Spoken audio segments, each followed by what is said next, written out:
खुटखुट सुनार की और एक चोट लोहार की। लोहार की चोट इस बार धम्म से पड़ी है। चीन हुआ अब ओआईसी से बाहर, तो वहीं सीरिया में टकरा गए हैं अमेरिका और भारत। आपको बता दें, हाल ही में अमेरिका ने सीरिया में हमला करा है, तो वहीं दूसरी तरफ इजराइल बना रहा है डिफेंस स्क्वाड। क्या भारत उसमें शामिल होगा और यह ग्रुप किसके खिलाफ बन रहा है? तो आखिर चीन को इतना अपमानित करने वाला फैसला कैसे लिया जा रहा है? इसके अलावा बहुत कुछ, आइए जानते हैं इन खबरों को विस्तार से। कहते हैं दुश्मन का दुश्मन दोस्त होता है। इजराइल कुछ ऐसे ही सिद्धांतों पे चल रहा है। ईरान के तेजी से बढ़ते परमाणु बम प्रोग्राम से इजराइल के साथ साथ अधिकतर खाड़ी देश परेशान है। इजरायली प्रधानमंत्री बेंजामिन नेतन्याहू ने तो यहाँ तक कहा कि उनका देश तेहरान को परमाणु हथियारों तक पहुँचने नहीं देगा और उसे रोकने के लिए सब कुछ करेगा। जिसके बाद इजराइल की पहल पर कई ऐसे काम किए जा रहे हैं जो आने वाले समय में ईरान के लिए बड़ी समस्या खड़ी करेंगे। दरअसल मध्य पूर्व के देशों में रणनीतिक हालात बिल्कुल बदल गए हैं। भले ही सऊदी अरब ने अब तक इजराइल को आधिकारिक तौर पर मान्यता नहीं दी है, लेकिन फिर भी वह इजरायली खुफिया एजेंसियों के साथ मिलकर ईरान के खिलाफ ऐसी तैयारियों में जुटा हुआ है जो आने वाले समय में बड़ा विस्फोट का रूप लेगी। तो वहीं ईरान भी इजराइल के साथ जारी तनाव के बीच अपने परमाणु हथियारों को तेजी से बना रहा है और इसे बनाने के लिए भूमिगत ठिकानों का इस्तेमाल किया जा रहा है। ईरान ने अपने सभी सामरिक ठिकानों को जमीन के अंदर बनाया हुआ है, क्योंकि इजरायली विमान कई बार ईरान के परमाणु संयंत्रों पर हमला करके इसे बर्बाद कर चुके हैं। ऐसे में ईरान ने अब इसे अंडरग्राउंड बनाना शुरू कर दिया है। वैसे तो इजराइल की स्थापना के बाद लंबे समय तक खाड़ी के देशों ने इसे न तो मान्यता दी और न ही इस देश के अस्तित्व को स्वीकारा। यहाँ तक कि कई बार इजराइल को अपने दुश्मन देशों की संयुक्त सेना के साथ युद्ध लड़ना पड़ा। इनमें से 1967 में एक लड़ाई हुई थी। 6 दिनों की ये लड़ाई थी जो कि काफी प्रसिद्ध है। इजराइल ने 6 दिनों में ही मिस्र, सीरिया, जॉर्डन के सेनाओं को हरा दिया था। इस युद्ध में लेबनान और पाकिस्तान ने भी अरब देशों को अपनी सेना मुहैया कराई थी। पर अब बदलते हालात को देखते हुए ईरान विरोधी सऊदी अरब, यूएई और बहरीन के साथ मिलकर इजराइल एक डिफेंस अलायंस बना रहा है, जैसे कि नाटो है।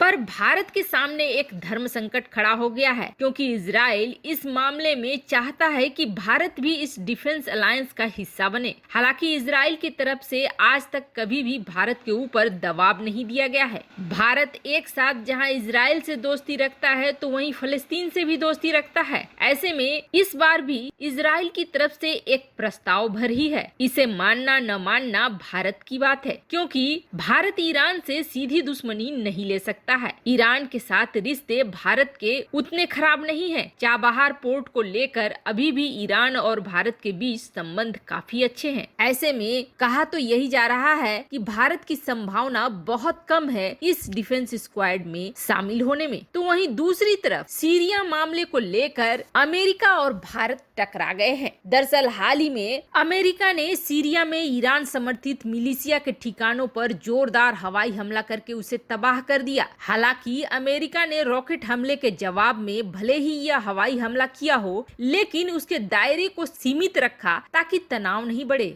बाइडेन के आदेश पर यह हमला हुआ, लेकिन इसका विरोध खुद बाइडेन की पार्टी भी कर रही है। पार्टी के कुछ सांसद ये कह रहे हैं कि बाइडेन ने जो ये आदेश दिया ये सही नहीं दिया, पर अमेरिका ने ये साफ कर दिया है कि वह ऐसी हरकतें करता रहेगा अगर उसके किसी भी देशवासी या किसी भी सैनिक के साथ किसी भी देश में दुर्व्यवहार होती है या फिर हत्या की कोशिश की जाती है। यह मामला अंतर्राष्ट्रीय स्तर पर भी उछल रहा है। यहाँ तक कि ईरान की तरफ से तो इसे कायरतापूर्ण कार्य कहा गया, तो वहीं सीरिया ने भी इसकी आलोचना की है। यूएनएससी में भारत ने भी इस मामले को उठाया और इस मामले को हालांकि भारत ने सीधे सीधे अमेरिका का नाम नहीं लिया, लेकिन उन्होंने ये जरूर कहा कि सीरिया का राजनीतिकरण हर हाल में बंद होना चाहिए। सीरिया में जिस तरह के हालात है, मानवीय सहायता बिल्कुल भी नहीं पहुंच रही है। कम से कम यूएन के सिद्धांतों के अनुसार मानवीय सहायता तो पहुंचनी चाहिए। लोगों को जागना चाहिए, खास स्तर पर उन देशों को जागना चाहिए जो किसी न किसी माध्यम से इस सीरिया इलाके से जुड़ चुके हैं। सीरिया में मानवीय सहायता इस देश की आजादी, क्षेत्रीय अखंडता और संप्रभुता को ध्यान में रखकर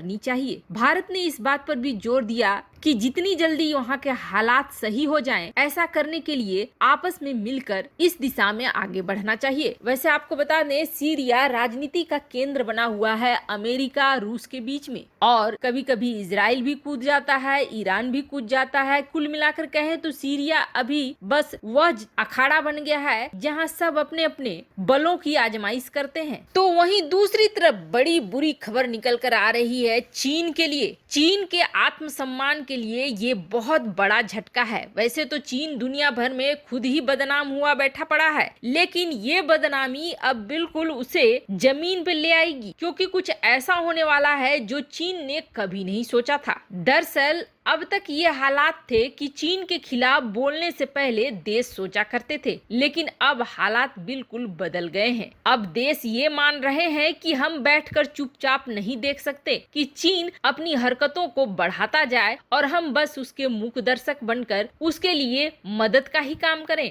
अमेरिका, कनाडा, यूरोपीय यूनियन, कई देशों के ऐसे मांग उठ रहे हैं कि अब चीन को बड़ा सिखाना है। चीन पर मानव अधिकारों के घोर उल्लंघन का आरोप लगाते हुए भारतवंशी अमेरिकी सांसद निक्की हेली समेत अमेरिका के नेताओं ने अमेरिका से ये आग्रह किया है कि चीन में होने वाले 2022 के शीतकालीन ओलंपिक का बहिष्कार किया जाए। इन नेताओं ने अंतर्राष्ट्रीय ओलंपिक समिति के कार्यक्रम के आयोजन के लिए नई जगह चुनने का भी आह्वान किया है। आपको बता दें, संयुक्त राष्ट्र में अमेरिका की पूर्व राजदूत हैं हेली, जिन्होंने ये कहा कि किसी से नहीं छिपा हुआ है कि चीन किस तरह से अपने बड़े कम्युनिस्ट दुष्प्रचार अभियान के तहत इस ओलंपिक का इस्तेमाल करना चाहता है। इस ओलंपिक का इस्तेमाल करके वह अपनी छवि सुधारना चाहता है। ऐसे में राष्ट्रपति जो बाइडेन को इस खेल का बहिष्कार करना चाहिए। अमेरिका सहित कई देश के नेता अब ये कह रहे हैं कि हम बैठकर चुपचाप नहीं देख सकते हैं कि चीन अपने मानव अधिकारों के घोर उल्लंघन को छिपाने के लिए इस ओलंपिक का इस्तेमाल करे। यहाँ तक कि अमेरिका में अब मीटिंग बुलाने का अनुरोध किया गया है ताकि अंतर्राष्ट्रीय ओलंपिक समिति से 2022 में जो